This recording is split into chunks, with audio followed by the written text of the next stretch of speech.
Iniciando aqui então mais uma transmissão da Academia Dynamis de Engenharia Geotécnica, com o nosso mini treinamento de número 3, com o assunto IgG3. Tivemos IgG1 já, IgG2.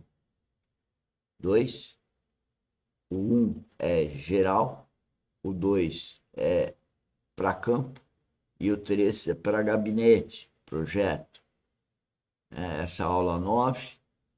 E o nosso mini treinamento tem o objetivo de treinar, a academia treina, o tema de fazer o perfil geológico geotécnico, que eu digo hoje PGG 3D, porque ele, além de ser 3D, o objetivo nosso é também estar focando nos parâmetros, que é o objetivo exatamente de nosso curso.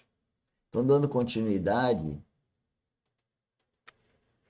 vamos falar de investigações geológicas geotécnicas, IgG, a importância disso, vários colegas aí falando disso, o que tem de campo, laboratório. Temos a norma 8044, que cria uma obrigatória das investigações, e tem todas as normas falam de investigações geotécnicas, porque as normas são feitas por geotécnicos e estes sabem da importância. Com isso, nós finalizamos o que é o capítulo 2 e vamos agora para o capítulo 3.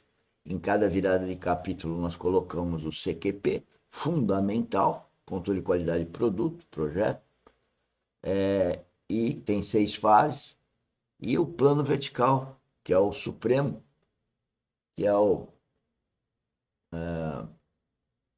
maior, que é o plano da verdade. E lá nós enumeramos o capítulo 1, que já falamos, que é o conhecimento tri.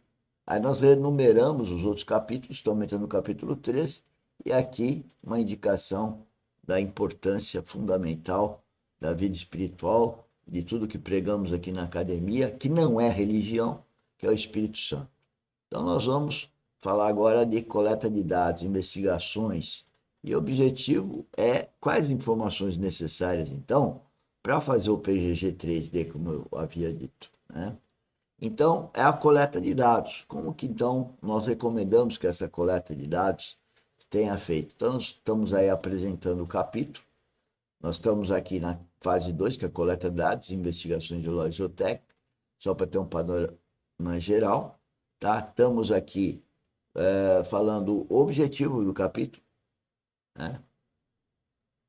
Ou da fase do ciclo, que é o conhecimento do comportamento geotécnico dos solos. Quer dizer, você tem que imaginar que você tem uma massa de solo, imagina 3D, um volume, que pode ser afetado pela obra que você pretende fazer.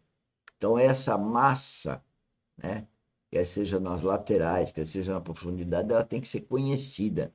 E aí, então, nós vamos fazer vários furos para definir as camadas. A partir da definição das camadas, nós vamos fazer coletas de amostras, e a partir das amostras e ensaios de campo também, vamos conhecer o comportamento desse maciço, né? Que vai ser objeto, então, de um projeto, de uma interferência do homem. E para isso, então, nós começamos com um programa, né? Mas é programar e acompanhar as investigações geotécnicas. Então, nós chamamos de PIG, Programa de Investigação Geotécnica. É fundamental o PIG. E o PIG deve ser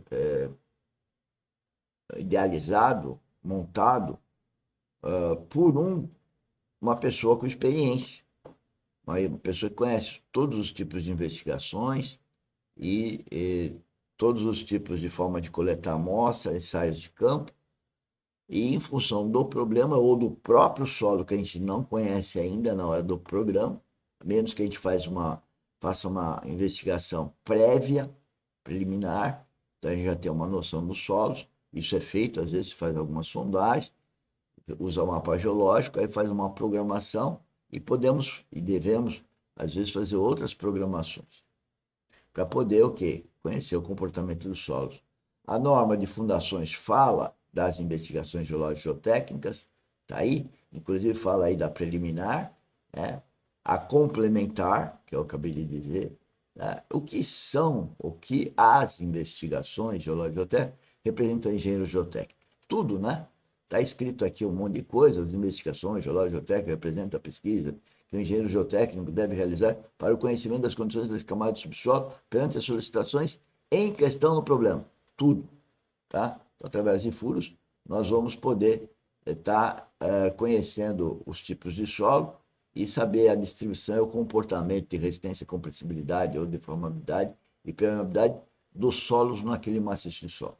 A importância das investigações e o que afeta tudo. A importância é que elas vão dar condições de a gente definir não só um modelo matemático para cálculo, e que modelo físico, matemático, tá? Para poder fazer depois os cálculos de dimensionamento e ver as hipóteses que nós vamos estar considerando em função dos tipos de solo. E para isso é muito importante a representatividade das amostras ou até dos ensaios de campo, para fazer os cálculos de dimensionamento, que a gente vê ainda a sociedade com muita atenção com os cálculos, mas deixando aí a falha com relação à representatividade.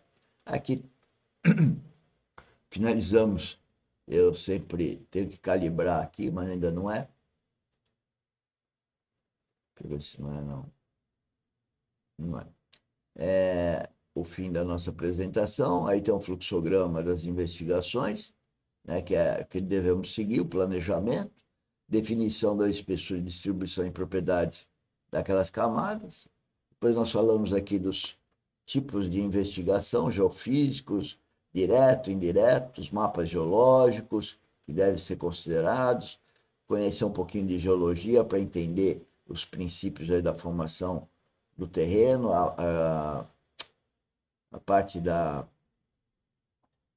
pedologia. Então, o primeiro passo é fazer esses mapas, utilizar esses mapas geológicos e pedológicos, cartas geotécnicas, conhecer as unidades, então, de solos que tem, os tipos de solo em visita também, né? Para poder, então, ter uma ideia do problema que nós vamos ter, a topografia do terreno, que deve ter fases também, onde a gente define as curvas de nível, e pode, então, em função do terreno, de ter os pontos levantados, traçar as curvas de nível, só topografia básica, que deve existir, de tal forma delinear bem o terreno e poder considerar sondagens. Fundamental a topografia bem feita aí, para poder a gente ter uma ideia não só das interferências, locação de sondagem, mas também e, sobretudo, definir então a posição no espaço, a visita de campo fundamental, como eu já falei, inclusive, o programa que eu comentei, que deve ter essa visão trina, né, de conhecimento trino, a importância desse planejamento, definir as regiões, isso tudo a gente comenta no curso principal, né? E aqui sim, chegamos no que queríamos apresentar hoje, e agora nós vamos para a segunda